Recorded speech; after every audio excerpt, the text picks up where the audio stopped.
আসসালামু আলাইকুম সবাইকে। কি অবস্থা সবার? আশা করি সবাই ভালো আছো, সুস্থ আছো। সবাইকে স্বাগতম শেষ মুহূর্তের জিএসটি গুচ্ছ ভর্তি প্রস্তুতির শর্ট ট্রিক্সে।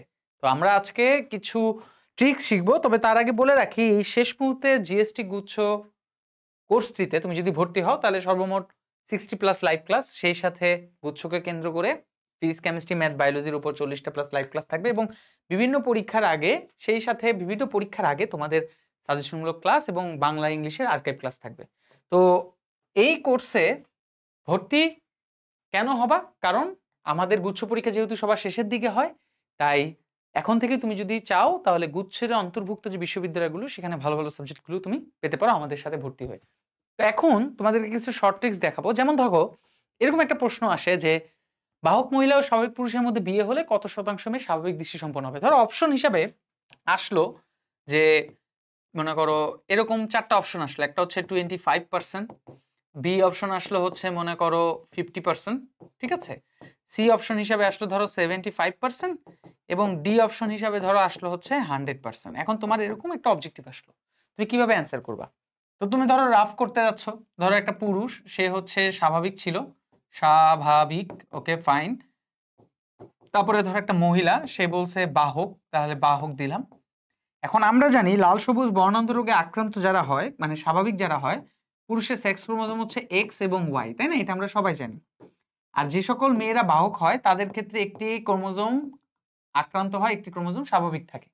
এরপরে যেটা করতে হবে তার মধ্যে আমাদের ক্রস করতে হবে, তাই তো?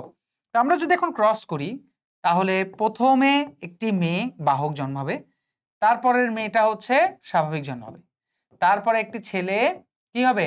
আক্রান্ত, এবং তারপরে একটি ছেলে স্বাভাবিক জন্মাবে। এখন প্রশ্ন বলেছে কত শতাংশ মেয়ে স্বাভাবিক দৃষ্টি সম্পন্ন হবে? স্বাভাবিক। আমি জানি তোমরা এখানে অনেকেই আছো যারা ভুল করে অ্যান্সার দাগাবা যে ভাই 50%। It's wrong. যারা 50% চিন্তা করতেছো তাদের জন্য বলি ইটস রং। কেন? তোমাদের ব্যাখ্যা করতে পারো, বল যে ভাইয়া একটা বাহক একটা স্বাভাবিক। এখন আপনি তো একটা সময়, আমরা বিভিন্ন সময় ক্লাস করেছি যে মেয়ে তো দুইটা, আমরা যদি সবাইকে 25% হিসাবে কাউন্ট করি, ধরো এটা 25%, এটা 25%, এটা 25%, এটা 25%, এইভাবে যদি কাউন্ট করতে চাও তাহলে সেই হিসাবে তোমার অ্যান্সার 50% আসে, তাই না? কারণ আমরা 4 জনকেই তো 25% হিসাবে ধরে নেব, তাহলে 4টা যোগ করলে 100%, যেহেতু 4টা ছেলে মেয়ে জন্মগ্রহণ করতেছে। তো সেই হিসাবে 2টা মেয়ে জন্মগ্রহণ করেছে, একটা বাহক একটা স্বাভাবিক। বাহক মেয়েও তো স্বাভাবিক দৃষ্টি সম্পন্ন হয়, আর স্বাভাবিক মেয়ে তো স্বাভাবিক দৃষ্টি সম্পন্ন হবে, তো তাদের 25-25 যোগ করলে তো 50 হয়, অ্যান্সার তো 50 হওয়ার কথা।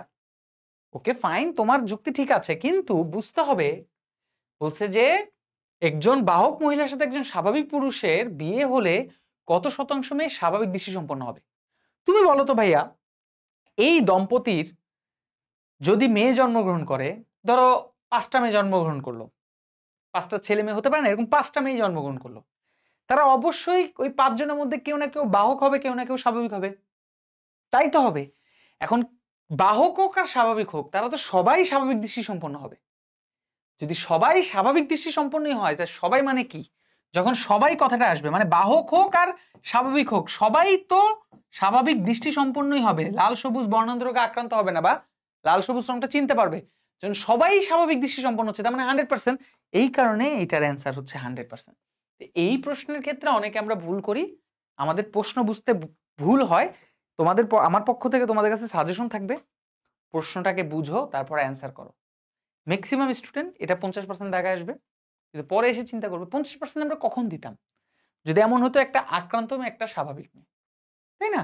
তখন আমরা বলতে পারতাম যে ভাইয়া যেহেতু একটা আক্রান্ত মেয়ে একটা স্বাভাবিক মেয়ে, মানে 50-50 চান্স হয়। ধরো 4টা মেয়ে জন্মগ্রহণ করলো, এমন হতে পারে 2টা আক্রান্ত 2টা স্বাভাবিক, 50-50 চান্স। তো এইখানে একজন বাহক এবং একজন স্বাভাবিক, দুইজনই তো স্বাভাবিক দৃষ্টি সম্পন্ন, এখানে তো কেউ বা লাল সবুজ আক্রান্ত হবে না, বাহক হোক সেটা আলাদা বিষয়, কিন্তু স্বাভাবিক দৃষ্টি সম্পন্ন তো সবাই। যদি এরকম মেয়ে এখানে যদি 10টা মেয়েও জন্মগ্রহণ করে, সবাই স্বাভাবিক দৃষ্টি সম্পন্ন হবে, তার মানে 100%। এটাই হচ্ছে ট্রিক্স। তো এটা মাথায় রাখতে হবে, জিনতত্ত্বে এরকম কিন্তু প্রশ্ন অনেক আসতে পারে, এগুলো মাথার মধ্যে রেখে অ্যান্সার করতে হবে, ঠিক আছে? ভালো থাকো।